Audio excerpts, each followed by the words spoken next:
সুপ্রিয় দর্শক শ্রোতা, বাংলা খবর পত্রিকার নিয়মিত সংবাদ পর্যালোচনায় আজকে আমাদের মাঝে উপস্থিত হয়েছেন শ্রদ্ধেয় আমাদেরই বড় ভাই, একজন বিশিষ্ট কলামিস্ট, লেখক, মুক্তিযুদ্ধ গবেষক। তাছাড়া ওনার একটা পরিচয় আছে, উনি দীর্ঘ বছর ধরে সাংবাদিকতায় জড়িত রয়েছেন। তিনি হচ্ছেন আমাদের জামশেদ উদ্দিন ভাই। জামশেদ উদ্দিন ভাই, আপনি আমাদের স্টুডিওতে আসায় আপনাকে আন্তরিক ধন্যবাদ এবং শুভেচ্ছা জানাচ্ছি। কেমন আছেন? আপনাকে ধন্যবাদ। ঈদের পরবর্তীতে অবশ্য ভালো রয়েছে। এই জন্য বাংলা খবরকে আমার ব্যক্তিগত পক্ষ থেকে যারা শুভাকাঙ্ক্ষী শুভকামনার্থী এবং কোনো কৌশলে আছে সবাইকে আমি আমার ব্যক্তিগত শুভেচ্ছা রইল। হ্যাঁ দাদা, আমরা নিয়মিত সংবাদ পর্যালোচনা করে থাকি। আজকের বিষয়ে আমরা মূল বিষয়ে চলে যাচ্ছি। যে পত্রিকার চোখ খুললে দেখা যায় পত্রিকার পাতায়, যেটা খুব নজরে পড়ে, যে আমাদের বাংলাদেশের যে মার্কিন যুক্তরাষ্ট্র যে 37% আপনার শুল্ক নীতি, যে শুল্ক বাড়িয়ে দিয়েছেন, সেই বিষয়ে গতকাল আমাদের প্রধান উপদেষ্টা পরিষদ জরুরি বৈঠক করেছেন এবং একটা সিদ্ধান্ত নিয়েছেন এবং সিদ্ধান্ত এসেছেন যে সংকট নয় বরং সম্ভাবনা হিসেবে দেখছে সরকার। এই বিষয়ে আমি দাদা ভাইয়ের কাছে শুনতে চাচ্ছি আর কি। আসলে আপনি যে বিষয়টা বললেন এটা সমসাময়িক আন্তর্জাতিক একটা প্রেক্ষাপট এবং অর্থনৈতিক যে ব্যক্তি রয়েছে বিশ্বব্যাপী তার একটি অংশ বিশেষ। তো আমাদের দেশ, আমরা বিশেষ করে আমরা দেশের রেভিডেন্স যে বিষয়টা আমরা বলি, যে রেভিডেন্সের যে সবচেয়ে বড় একটি খাত, যে অংশটা আমরা গার্মেন্টস সেক্টর থেকে পেয়ে থাকি, সেটা হচ্ছে বিশেষ করে ইউরোপ, আমেরিকা দেশের সাথে আমাদের গার্মেন্টসের যে দীর্ঘদিনের যে ব্যবসা রয়েছে, ব্যবসার সাথে আমাদের দেশের সাধারণ শ্রমজীবী মেহনতি মানুষ তারা গার্মেন্টস ফ্যাক্টরিতে চাকরি করে থাকেন, রুজি সংগ্রাম তাদের বলতে পারে। এটা আসলে বলতে হয় যে এই গার্মেন্টস সেক্টরটা হচ্ছে আমাদের অর্থনীতির ক্ষেত্রে এত বিশাল প্রভাব রাখে। 50 থেকে 60% শ্রমিক, যেখানে একেবারে আমরা বলতে পারি তৃণমূল পর্যায়ে, মাঠ পর্যায়ের সাধারণ মানুষগুলো কাজ করে তাদের জীবিকা নির্বাচন করে থাকে। এই যে বিশাল একটা বিষয়, এক্ষেত্রে যদি অর্থনৈতিক যদি কোনো রকমের ধস নামে তাহলে সাধারণ মানুষের জীবনে এটা মারাত্মক একটা প্রভাব পড়বে, এটা নিশ্চিত আপনি ধরে নিতে পারেন। আচ্ছা, এ থেকে উত্তরণের জন্য আমাদের কি কি পদক্ষেপ নেওয়া উচিত? এখন এই যে সংকট আমরা দেখতে পাচ্ছি, মার্কিন সরকার ডোনাল্ড ট্রাম্প ওনার নির্বাচনী নিয়ম অনুযায়ী যে ঘোষিত যে বিষয়বস্তুগুলো ছিল, ওই বিষয়বস্তুর আলোকে উনি ক্রমান্বয়গতভাবে উনি মার্কিন নীতিকে উনি ঢেলে সাজাতে চেষ্টা করছেন। উনি এটা নির্বাচনে একটা ছিলেন, হ্যাঁ, দায়বদ্ধতা ছিলেন। এই 37% শুল্ক কর যখন আমাদের এই মানে তৈরি পোশাকের উপরে যখন এটা একটা সংযুক্ত হবে, অবশ্যই আমরা আন্তর্জাতিক পর্যায়ে কিন্তু যে একটা প্রতিযোগিতা অবস্থা আছে, যে সেই প্রতিযোগিতা আমরা কিছুটা বলতে হবে আমাদের একটা অর্থনৈতিক চাপ পড়বে, এটা নিশ্চিত বলতে পারি। তো আমরা এটাও বলতে পারি, আশান্বিত হতে পারি যে এই বিষয়টা শুধু এককভাবে যে আমাদের বাংলাদেশের যে তৈরি পোশাকের উপরে যে প্রভাব পড়বে এমন না, এটা বিশ্বব্যাপী একটা প্রভাব পড়বে। আমরা যে শুল্ক যে বিষয়টা দেখছি, আমাদের পোশাক শিল্প উপরে আমাদের দেশের যে কোনো যে রপ্তানি বা আমদানির উপরে 37% যে শুল্ক কর যেটা ওনারা প্রয়োগ করেছেন, অন্যান্য রাষ্ট্রগুলোতেও কিন্তু দেখা যাচ্ছে সেখানে 45%, 40% এইভাবে। অত আমরা সেই আলোকে আমরা 37% রয়েছে, কথা বলছেন। সকল রাজ্যদের উদ্যোগে কিন্তু এটা কিন্তু একটা বিষয়। তবে সেক্ষেত্রে আমাদের যারা এই ব্যবসার সাথে সম্পৃক্ত আছেন তাদেরকেও একটু চিন্তা করতে হবে যে এটা কিভাবে পুষিয়ে ওঠা যায়? আচ্ছা, আমরা কি এই বিষয়ে আমরা নতুন বিকল্প, নতুন বাজার খুঁজতে পারি না? হ্যাঁ, দেখুন আপনি যে কথাটা বলছেন, হুম। আমাদের এই যে 37% শুল্ক, এটা তো আমেরিকার জন্য, হ্যাঁ হ্যাঁ, আমেরিকার, শুধু আমেরিকার জন্য, এটা তো ইউরোপের জন্য না, না। অথবা জার্মান, হুম। অথবা ইতালি, ফ্রান্স।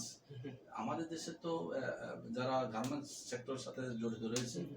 তাদের বিশাল একটা অংশ কিন্তু রপ্তানি যে কাজ, ওগুলো কিন্তু অন্যান্য দেশের সাথে আমাদের রয়েছে।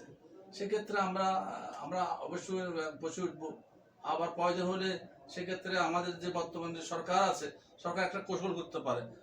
সরকার এই গার্মেন্টস সেক্টরকে যে রক্ষা করার জন্য প্রয়োজন হলে সেখানে একটু অর্থনৈতিক ভর্তুকি ওরা টানতে পারেন। অর্থনৈতিক ভর্তুকি দিলেই যে যে আমরা লসের মুখে সম্মুখীন হবে, সমসাময়িক অবস্থাকে কেটে ওঠার জন্য সেই ভর্তুকি কত একটা যুগোপযোগী মনে করছে। আচ্ছা, দাদা, আমরা আসছি মায়ানমারের ভূমিকম্প সম্প্রতি হয়ে গেল, অনেক নিহত, 2700-র মতো প্রায় নিহত। এখন ওই ঝুঁকিটা আমাদের বাংলাদেশের কাছাকাছি যেহেতু হয়েছে, হ্যাঁ, মায়ানমার বাংলাদেশের কাছাকাছি যেহেতু ভূমিকম্পটা হয়েছে, এখন আমাদের বাংলাদেশ ওই ভূমিকম্পর আওতায় কতটুকু আমরা বিপদ মুক্ত এবং বিপদযুক্ত হয়ে আছে? আসলে আমরা সবসময় একটা আতঙ্কের মধ্যে থাকি, বুঝছেন, যে ভূমিকম্প তো প্রতিরোধ হচ্ছে, এটা তো একেবারে বাংলাদেশ বেশ কিছুদিন ধরে এটা পত্রিকায় আসছে, আলোচিত হচ্ছে। বাংলাদেশ খুব ঝুঁকিপূর্ণ যেটা অবস্থায় আছে। 28 মার্চ যেটা মিয়ানমারে হলো, 7.7 মাত্রায় যে ভূমিকম্পটা হলো, ওখানকার যে ভূমিকম্পের যে প্লেটটা সরে যাওয়ার পরে যে যে ঘটনাটা ঘটেছে, প্রথমত আমরা একজন সচেতন নাগরিক হিসেবে মিয়ানমারের এই যে ক্ষয়ক্ষতি, প্রাণহানির জন্য আমরা সমবেদনা জ্ঞাপন করতে পারি। সেখানকার রাজনীতি আমরা এই মুহূর্তে বলবো না। দেশের দুর্যোগ মুহূর্তে সকল মানুষের পাশাপাশি থাকতে হবে, সেটা হচ্ছে মানবিকতা।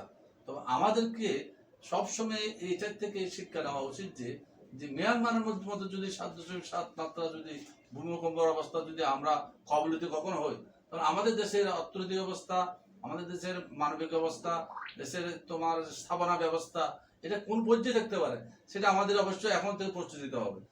এখানে আমি একটা কথা বলি আপনাকে, আপনি জানেন 1913 সালে যে রানা প্লাজা যে ট্র্যাজেডি যে করেছিল, প্রায় 2000 শ্রমিক প্রাণ হারিয়েছিল। সেটা কিন্তু ভূমিকম্প না, সেটা হচ্ছে যে রানা প্লাজার সে বড় ধরনের শক্তিশালী যে যে না শক্তিশালী একটা জেনারেটর কম্পনের পরে এক পর্যায়ে পুরো বিল্ডিংটা ধসে পড়লো। সেই দশাতে আমাদের প্রায় 2000 মানুষ প্রাণ হারিয়েছে। ওই ট্র্যাজেডি ছিল বিশ্বের মধ্যে তৃতীয় ট্র্যাজেডি বলা হয় বিশ্বের, বুঝছেন। কিন্তু একটা জিনিস আপনারা দেখেছেন যে রানা প্লাজার সেই দশ ঘটছে, কিন্তু আমাদেরকে সে কবলিত মানুষকে উদ্ধার করতে গিয়ে আমাদেরকে রীতিমতো চিন্তিত হয়েছে। আমাদেরকে সেরকম ইনস্ট্রুমেন্ট ছিল না, যন্ত্রাংশ ছিল না, জনবল ছিল না। একটা রানা প্লাজার থেকে আমাদের মানুষগুলোকে আমরা নিরাপত্তা দেব, সুরক্ষা দেব, সেটা আমরা করতে পারিনি। আর ভূমিকম্প যেখানে আপনি বলছেন, ভূমিকম্পের তো একটা রানা প্লাজা হবে না। যখন ভূমিকম্প প্রকল্পিত হবে, হয়তো একটা শহর তলিয়ে গেল, অথবা একটা, এটা আমরা আশা করব না, সেটা সে আশা করা উচিত না। এত বড় ক্ষতি আমাদের দেশে না হবে না, তারপরেও আমাদের প্রস্তুত রাখতে হবে যে আমাদের যা যা আছে এটাকে আরো শক্তিশালী করার জন্য, আরো আধুনিকায়ন করার জন্য। ভোরের ডাকে, দৈনিক ভোরের ডাক পত্রিকায় একটা সুন্দর একটা নিউজ ওনারা পাবলিশ করেছেন আজকে, যে নিউজটা খুবই না বললে নয়, আলোচনা না করলে নয়। যে কারণে উন্নত চিকিৎসার বিকল্প হচ্ছে চীনের হাসপাতাল, যেটা আমাদের বাংলাদেশে হচ্ছে, পরিকল্পনা হচ্ছে একটা ভালো মানের একটা চীনে একটা আমাদের হাসপাতাল উপহার দিবে।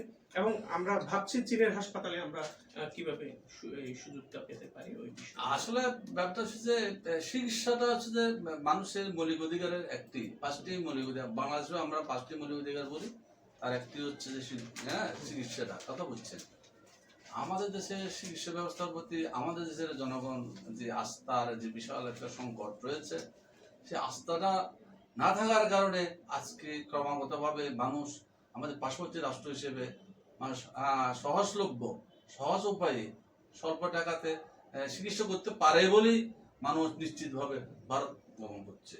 এটা তো আপনি তো জোর করে শক্তির বা এখানে তার ঘেরা দিয়ে আপনি কখনো আটকে রাখতে পারেন না। মানুষ তার চাহিদা মতে মানুষ তার চিকিৎসা ক্ষেত্রে মানুষ যাবে।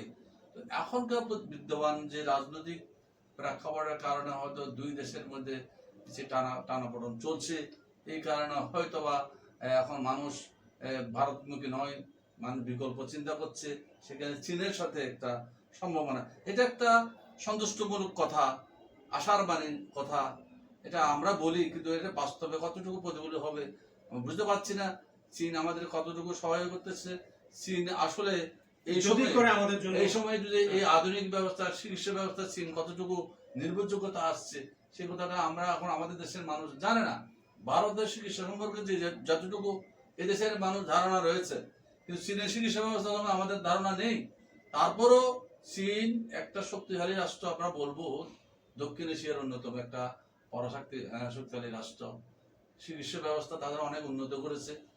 পাশাপাশি কিন্তু আমাদেরকে এটাও চিন্তা করতে হবে যে সব সময় যে আমরা যে পরনির্ভরশীলতা থাকবো, যে আমরা যে আজকে যে সংকটটা আমরা পাচ্ছি, আমাদের কিন্তু এই সংকটে পড়ার কথা ছিল না। যে হয়তো ভারত আমাদেরকে তাদের রাজনৈতিক ভূ রাজনীতির কারণে, অর্থনীতির কারণে যেহেতু সমস্যা হয়েছে, চিকিৎসা ব্যবস্থার একটা সংকট পড়েছে, বিকল্প হিসেবে আমাদের দেশের চিকিৎসা ব্যবস্থাকে আরো উন্নয়ন করা উচিত ছিল, কিন্তু সেটা আমরা করতে পারিনি। আমরা সে করাটা সম্ভব হয়নি। হ্যাঁ, সেটা সম্ভব হয়নি, কথা বুঝছেন? এই যে সম্ভব না হওয়া, এটা আমাদের জন্য, আমাদের রাষ্ট্র এবং সরকারের জন্য ব্যর্থতা।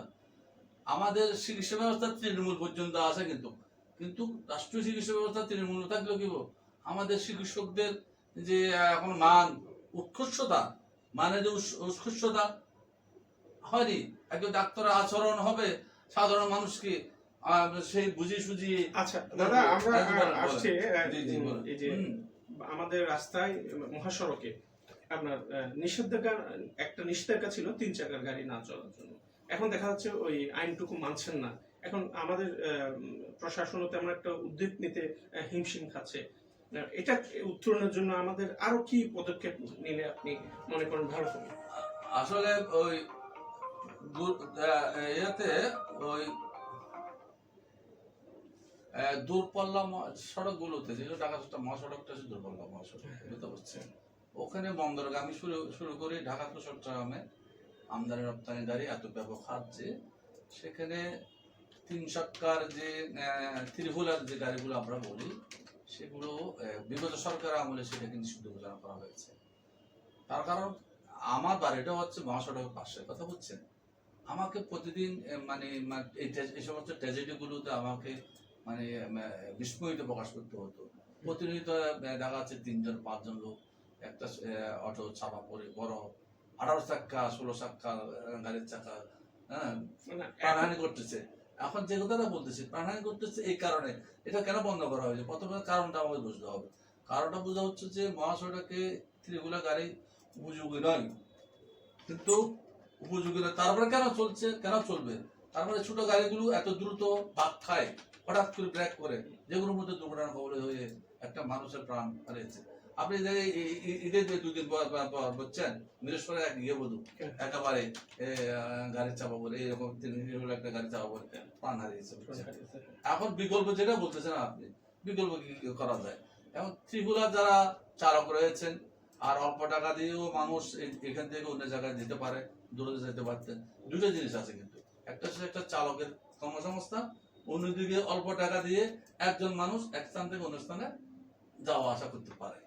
আমরা বলছি মহাসড়ককে আপনি 6 লাইনে 8 লাইনে উত্তীর্ণ করার জন্য এই ধরনের একটা প্রকল্প, দীর্ঘমেয়াদী প্রকল্প কিন্তু আমাদের দেশে আছে। এটাকে আমাদের এটা পরীক্ষামূলক হয়ে যায়, এখন কার্যক্রম চলতেছে। বিশেষ করে ঢাকা চট্টগ্রাম মহাসড়কের উপরে দীর্ঘ আমার গবেষণা অনেক লেখা লিখছি এই দুর্ঘটনার উপরে। তো এরা এরা এরা এখন কিন্তু প্রস্তাবিত অবস্থা রয়েছে, বুঝছেন, এটা প্রস্তাবিত অবস্থা রয়েছে। তো এটা বাস্তবায়ন হবে, এবং সাথে সাথে এই 2 হুইলার গাড়ি চলার জন্য আলাদা একটা লেন করে দিতে হবে।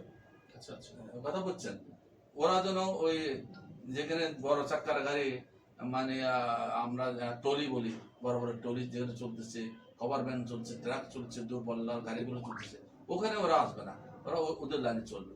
তাহলে আমরা ওখান থেকে উত্তরণ হতে পারি। আচ্ছা, ধন্যবাদ। সুপ্রিয় দর্শক শ্রোতা, আমরা কথা বলতে বলতে একেবারে অনুষ্ঠানের শেষ পর্যায়ে চলে এসেছি। আমাদের নিয়মিত বাংলা খবর পত্রিকার নিয়মিত সংবাদ পর্যালোচনা আপনারা দেখতে থাকবেন।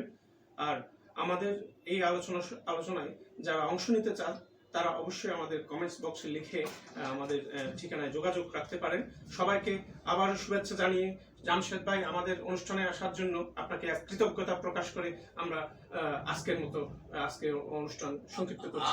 আমার ব্যক্তিগত পক্ষ থেকে আপনাকেও বাংলা খবরপত্র কেউ আমার অভিনন্দন জানাচ্ছি, কলাকুশলী সবাইকে অভিনন্দন জানাচ্ছি, প্রিয় দর্শক মন্ডলী অভিনন্দন জানাচ্ছি। সবাইকে ধন্যবাদ। সুস্থ থাকবেন।